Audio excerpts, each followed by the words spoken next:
tour de Babel a toujours fait l'objet de nombreuses spéculations et de curiosités de la part du peuple.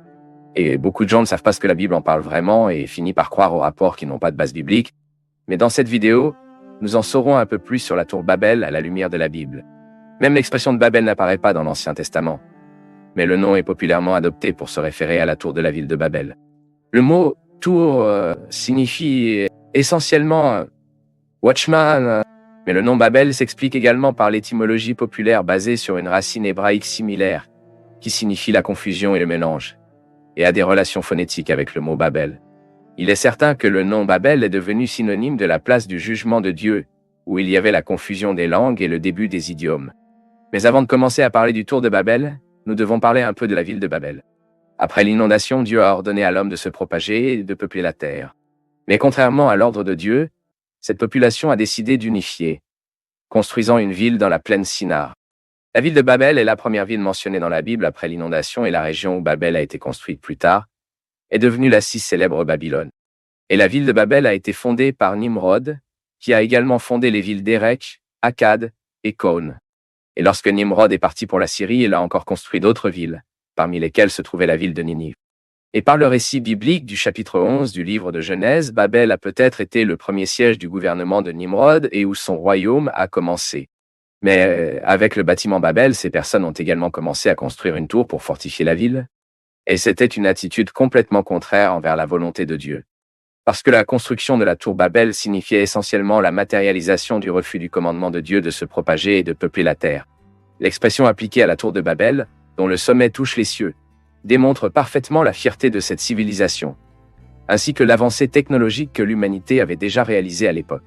Le texte de Genesis, si c'est vraiment ce qui s'est produit, alors ce comportement, en plus de caractériser la désobéissance à Dieu, a également exposé le manque de confiance dans la promesse que le Seigneur avait faite, parce que Dieu avait promis que la terre ne serait jamais détruite par une inondation. Mais comment la tour de Babel a-t-elle été construite à ce moment-là? Dans la région de Babel, il n'y avait pas de pierre qui pouvait être utilisée comme brique, ni chaux à utiliser comme mortier. Alors, de nombreux bâtiments de cette région ont été construits avec des briques d'argile séchées au soleil ou préparées dans des fources. Et les bases des bâtiments étaient également en argile de pas. Et le bitume a été utilisé comme mortier. Les tours mésopotamiennes bien connues, appelées ziggurati, sont utilisées comme référence pour comprendre à quoi ressemblait la forme de la tour Babel. Ces tours étaient rectangulaires, construites à des niveaux et accessibles par des escaliers et des rampes. Ils avaient une cour qui donnait accès au deuxième étage et à d'autres escaliers, généralement externes, conduisaient au sommet de la tour. Habituellement, ces tours avaient 3 niveaux, mais il y a des indications de ziggurats avec jusqu'à 7 niveaux. Au sommet de la tour, il y avait un sanctuaire où était l'image de la divinité honorée par le bâtiment du ziggurat. Mais ce ne sont que des paramètres, mais nous ne savons pas combien de niveaux la tour Babel avait. Il n'est pas non plus possible de savoir si dans la tour de Babel, il y avait la fonction de sanctuary, car probablement son bâtiment était inachevé avec la ville elle-même lorsque les habitants ont été dispersés. De même, on ne sait pas non plus exactement où la tour de Babel a été construite. Seule la région ou la ville était connue. Pour cette raison, il y a quelques suggestions pour le site de la tour. Certains interprètes sont d'accord avec la tradition transmise par les Juifs et les Arabes que la tour de Babel était le temple de Nabou, à environ 16 km au sud de Babylone. Cette tour du temple avait 7 niveaux et la principale défense de cette suggestion est que le nom de cette tour est peut-être une variation d'une expression qui signifie la tour Nimrod. La deuxième suggestion fait valoir que la tour de Babel était située dans la ville de Babylone et serait un zinjaturation bien connu, dont le nom signifie la maison des fondations du ciel et de la terre.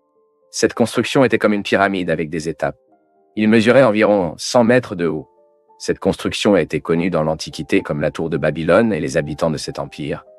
Ils croyaient que le Dieu adoré par eux est descendu dans le temple de la tour pour avoir des contacts avec eux. Par la suite, cette tour a été détruite par Xerxes et ses décombres ont probablement été retirés par des habitants de la région et sur place n'était qu'un énorme cratère. D'autres chercheurs soutiennent que la tour de Babel était à l'ouest de Bagdad en Irak.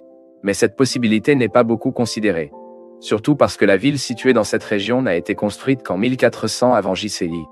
Du ciel est consommée toute la tour de Babel, y compris ses fondations, et il est impossible de le localiser. Et il y a aussi une autre tradition qui stipule que la tour de Babel peut avoir été renversée par la force du vent, et que rien n'en reste. Mais si, d'une part, on ne sait pas exactement où se trouvait la tour de Babel, en revanche, il est possible de connaître les principales informations à ce sujet. La ville de Babel et sa tour représentent le béton forment l'ambition de l'homme depuis les premiers temps. La tour de Babel est une figure claire de l'insistance humaine pour désobéir aux ordres du Seigneur. Le message biblique le plus important sur la tour de Babel concerne le jugement de Dieu qui est tombé sur les gens, apportant la confusion des langues et commençant la dispersion géographique de l'humanité et l'émergence des différentes cultures et idiomes. Et dans Genèse 11, verset 5, on peut voir un élément anthropomorphe dans la descente de Dieu pour voir la ville et la tour que les hommes construisaient à Babel. Et dans Genèse 11, verset 6, Dieu indique clairement que ce n'était que le début et que l'ambition de l'homme ne respecterait plus les frontières dans ses plans et ses projets. Dieu a ensuite porté le jugement sur les gens et l'a répandu sur toute la terre. Il y a aussi une discussion si la confusion des langues était un événement mondial ou local. Certains chercheurs soutiennent qu'un tel événement ne s'est produit que dans l'histoire sémitique. Donc ils comprennent que le chapitre 11 appartient à une session du livre de Genèse dédiée à l'histoire sémitique, et donc bientôt la confusion des langues n'aurait été créée par différents dialectes que parmi les Sémites, mais cette interprétation est assez contestée.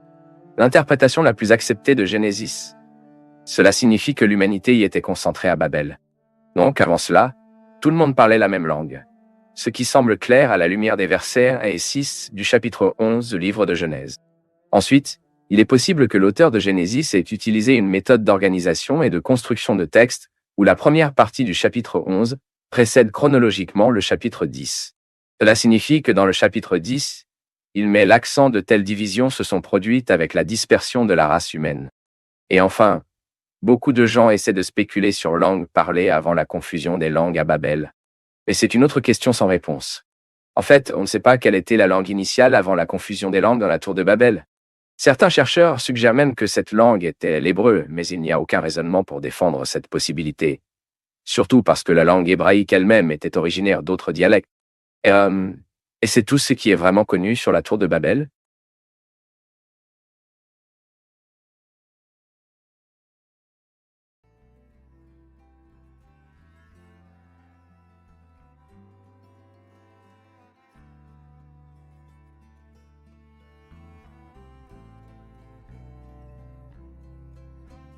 Nous du Path of Faith sommes heureux d'être avec vous en ce moment. Partagez vos perceptions sur le sujet d'aujourd'hui dans les commentaires, montrez votre soutien en aimant la vidéo et partagez-la avec vos amis. Abonnez-vous à la chaîne pour rester connecté avec nous et ne pas manquer nos nouvelles vidéos.